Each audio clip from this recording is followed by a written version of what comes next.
Salut, je suis Mouche. J'espère que vous allez bien aujourd'hui.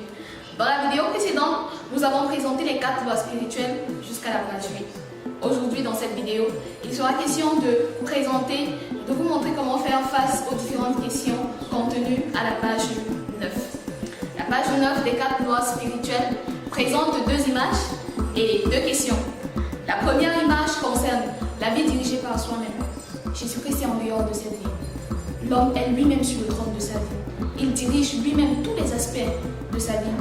Le résultat en est souvent un manque d'harmonie et de la frustration. Dans la deuxième image, la vie dirigée par Jésus-Christ. Jésus-Christ est au centre de sa vie. L'homme lui a cédé la place d'autorité. Jésus-Christ dirige tous les aspects de sa vie, ce qui amène une harmonie avec le plan de Dieu. En ce qui concerne les questions, la première est: quelle image représente au mieux votre vie? À cette question, nous avons 3 possibilités de réponse. La première, l'image de gauche, c'est-à-dire la vie dirigée par soi-même. La seconde, l'image de droite, ou alors la vie dirigée par Jésus-Christ. La dernière possibilité de réponse est l'intermédiaire entre les 2 images. Lorsque la réponse est l'image de gauche, continuez simplement la lecture de la brochure avec la deuxième question qui est: quelle image aimeriez-vous que représente votre vie?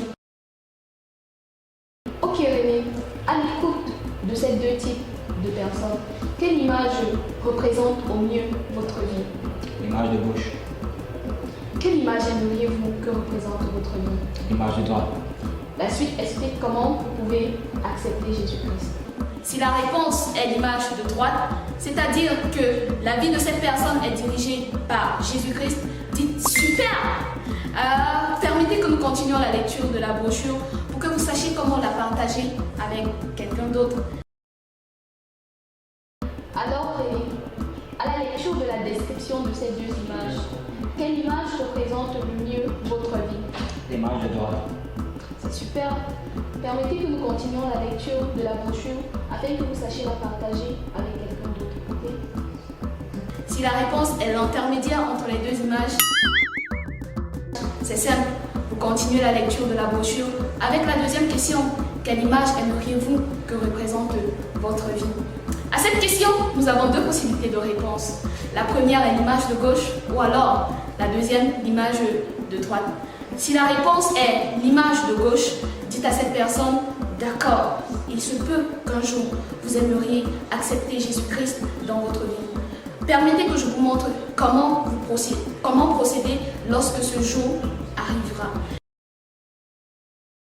Quelle image aimeriez-vous que représente votre vie? À gauche. D'accord. Il se peut qu'un jour vous voudriez accepter Jésus-Christ. J'aimerais vous montrer comment faire lorsque ce jour arrivera. D'accord?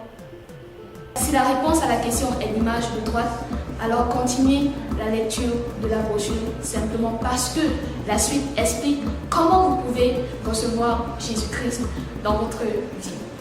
Voilà, en ce moment, vous connaissez comment faire face aux différentes questions de la page 9. Toutefois, à la page 10, il y a une autre question aussi importante et cruciale. Cette prière exprime-t-elle le désir de votre cœur? Aimeriez-vous amener des personnes à recevoir Jésus-Christ dans leur vie comme Seigneur et Sauveur personnel? Alors vous êtes sur la bonne voie. Parce que la prochaine vidéo, justement, traitera de cette question.